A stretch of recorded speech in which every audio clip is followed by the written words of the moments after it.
입니다. 자, 그리고 이제 다음 페이지를 넘겨보시면 본격적인 절차 체계가 들어갑니다. 자, 그래서 3페이지를 넘겨보시면요.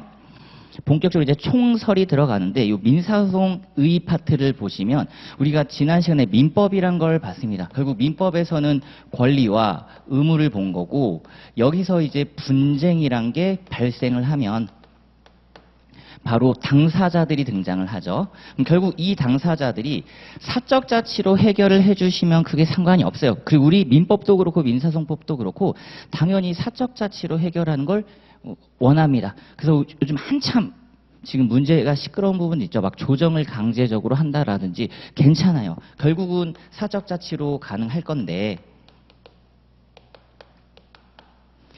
오히려 이제 이게 예외 현상이 된다라는 겁니다. 국가가 본격적으로 나서겠다라는 거죠.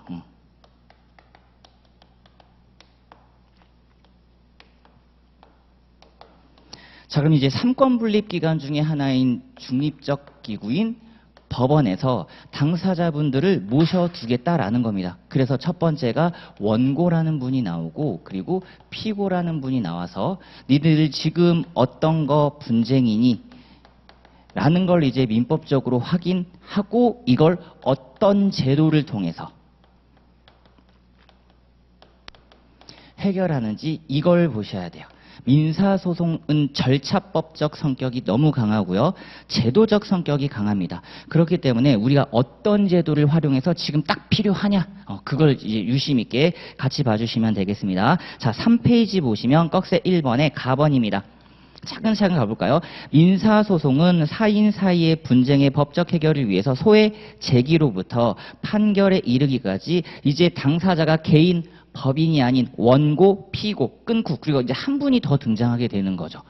법원이라고 하는 주체 한 분이 조금 더 등장합니다. 민법에서는 이런 분 등장을 안 했죠. 자, 연속하여 행하여지면서 진행되는 재판상의 절차이다. 즉 분쟁이 발생한 경우 원고가 주장하는 권리 의무 존배에 대하여 끊고 자 법원이 심리를 하겠다라는 겁니다. 자, 그러면 벌써 제도 하나가 이제 또 보여야 되잖아요. 그렇다면 법원 입장에서는 어떤 심리 원칙을 가지고 당사자들이 얘기하는 걸 해결해야 되는가? 바로 심리의 원칙도 이제 우리가 살펴봐야 됩니다. 자, 그리고 그 판단을 판결이라고 하는 형식의 재판을 하는 것에 의하여 그 분쟁을 해결하는 것이 바로 민사소송입니다.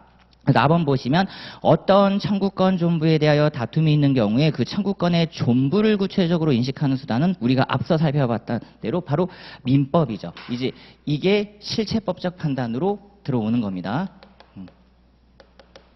이제 이하에도 제가 써뒀는데 결국 크게 보면 우리는 권리는 두 가지로 갈 거예요. 재산권을 하나 보고 신분권을 볼 건데 신분권 영역에서 이제 가족법, 특히 이제 재산과 관련돼서 상속 쪽에 포커스가 조금 맞춰져 있죠. 자, 그리고 재산권 영역에서는 역시 크게 두 가지를 우리가 봐왔습니다. 법무사의 경우에는 당연히 물권적 영역이 핵심적으로 등장을 하는 분야겠죠. 자, 그래서 계속 들어가 봅니다. 자, 두 번째 줄 4번 다시 볼게요. 청구권 존부를 구체적으로 인식하는 수단은 민법 등의 실체법으로 판단한다. 특히 권리를 가지고 있다고 주장하길 원하는 당사자는 권리의 발생이라는 법률 효과를 정하는 권리 근거 규정의 법률 요건에 해당하는 사실을 주장하고 증명하게 된다.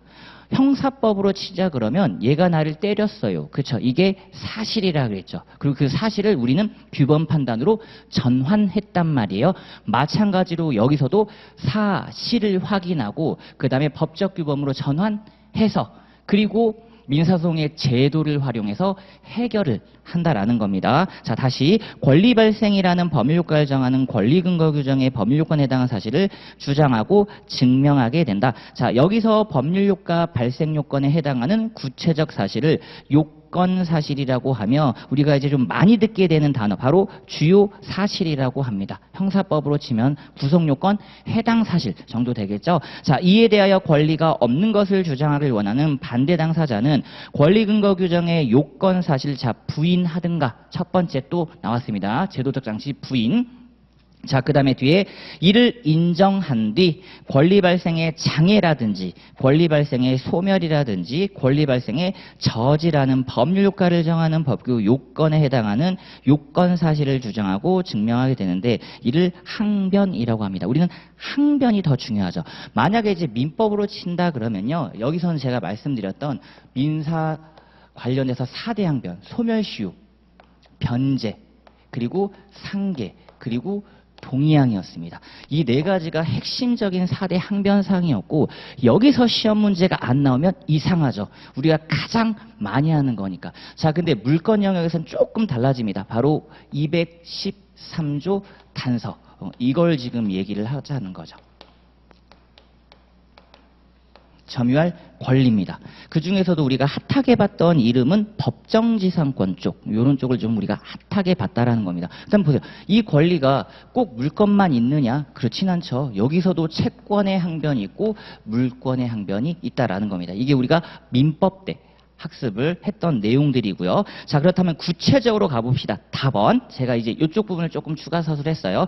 자, 구체적인 내용을 민법과 함께 살펴보면 바로 채권적 청구권 시스템과 물권적 청구권 시스템으로 나누어 설명할 수 있다. 바로 이 시스템 하나 그리고 이 시스템 둘이라는 겁니다. 자, 첫 번째 채권적 청구권 시스템은 청구권원으로서 채권자 대유권 역시 A급 쟁점인 거 맞고 채권자 취소권 이것도 역시 A급 쟁점이죠. 특히 이 둘 쟁점은 민법과 민사소송법을 아우릅니다. 아우르고 뒤에 보시면 역시 어려운 부분이죠. 민사집행법 영역인 압류추심 그리고 동그라미 4번에 채권 양도 끊고요. 자, 이에 대한 상대방의 대항권원으로서 지금 제가 소멸시효, 변제, 상계 이 세 가지를 지금 기술해 놨습니다.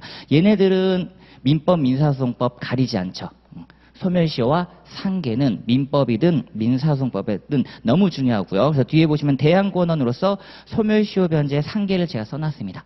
동시행은 전범이라고 봐주시면 좋겠고요. 자, 그다음에 뒤에 이제 물권적 청구권 시스템은 바로 소유권자 확정 문제 먼저 나와야죠. 과연 213조라고 하는 소유권에 기한 반환 청구권 내지는 214조라고 하는 방해배제 청구권을 행사할 수 있는 소유권자가 누구냐? 그 중에서도 1번 역시 A급 쟁점은 공유되겠습니다. 가로 열고 닫음 보시면 특히 공유는 민사소송법의 당사자 적격과 관련하여 고유필수적 공동소송과 통상공동소송이 중요한 쟁점에 속하고 그 다음에 두 번째 보시면 명의신탁이었죠. 그리고 대항권원으로서는 1번에 점유취득시효, 등기부 취득시효 그래서 제가 말씀드렸던 자 법정지상권 그리고 유치권입니다. 그 다음에 끊고 계약 자체, 그렇죠. 지금까지 권리를 발생케 했던 이걸 건드는 게 아니라 이거 전 단계를 건드려 버리는 거죠. 바로 계약의 실효인 해제, 무효, 취소입니다. 해제가 조금 중요했죠. 합의 해제냐, 약정 해제냐, 법정 해제냐. 그리고 우리가 과연 신의칙이라고 하는 제도를 통해서 다시 한번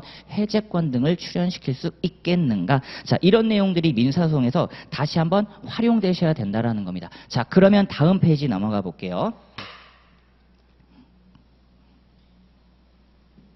자, 우리가 민법에서도 신의칙이라고 하는 걸 배우는데 민사소송도 있다라는 겁니다. 민사소송. 자, 가번 보시면 민사소송제도의 취지가 제대로 살고 이상적으로 운영되려면 적정, 공평, 신속, 경제 등 신의칙 이념이 지배하여야 한다. 조금 더 깊게 들어가면요. 이런 건 헌법에서 보장하고 있는 거죠. 즉, 지금 이제 여기 들어와선 첫 번째로 어떤 걸 먼저 생각해 주시면 좋냐면 우리는 분명 헌법이라고 하는 최고법에서 27조예요.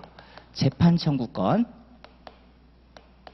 이쪽에서 공정하고 신속하게 그리고 공개 재판을 받는다. 특히 형사법과 관련해서는 27조 사항에 무죄 추정의 원칙이 있었을 겁니다. 그리고 이 강의가 이제 1차 끝나고 들으시는 분들한테는 그런 내용들이 좀 들어오시겠죠. 자, 그리고 나서 민사소송이라고 하는 법률에서 조금 더 구현되고 있는 거예요. 천천히 다시 읽어봅니다. 그래서 민사소송법은 제1항에서 법원은 소송 절차가 공정하고 신속하며 경제적으로 진행되도록 노력해야 한다 하고 제2항에서는 당사자와 소송관계인은 신의에 따라 성실하게 소송을 수행해야 한다고 규정하고 있는 바 나번 제1항의 이상실현이 법원의 몫이라면 2항은 신의칙 당사자 등의 몫이며 모두 전체 민사소송을 지배하는 대원칙입니다. 어떤 법규 등 간에 간에요. 어떤 법률이든 간에 바로 구체적인 법 내용들을 규정하는 것도 있지만 헌법은 가장 추상적인 법이죠. 통치구조와 기본권. 그리고 법률은 그걸 조금 더 구체화해서 제도와 그리고 권리를 규정하고 있습니다. 그런 다음에 여기서도 또 법률에서조차도 조금 추상적인 법 규범들을 둬요. 당연히 필요하죠. 법이라고 해서 만능이 아니고 모든 걸 자세하게 디테일하게 다룰 순 없다라는 겁니다. 그래서 이것도 계속해서 제도적으로 구현이 돼야 되겠죠. 이런 걸 지금 우리가 공부를 한다라는 겁니다. 자, 답번 보시면요. 신의칙은 민사법에서 중요한 기능을 담당하는데, 자, 소송의 적법 요건이라고 하는 것. 소송이 들어오려면 적법한 요건을 갖춰서 들어와야 된다라는 겁니다. 우리가 항상 어떤 법을 공부할 때는 요건, 효과 이렇게 되어 있다시피 소송의 적법 요건이라는 게 필요하고요. 특히 권리보호 이익입니다. 우리 국가가 나설 실익이 있겠는가? 그렇죠. 국가 분쟁 해결의 원칙이라고 했을 때 그렇다면 우리 법원이라고 하는 재판부에 들어와서 내가 너희들의 지금 분쟁을 해결해 줄 필요성이 있을까?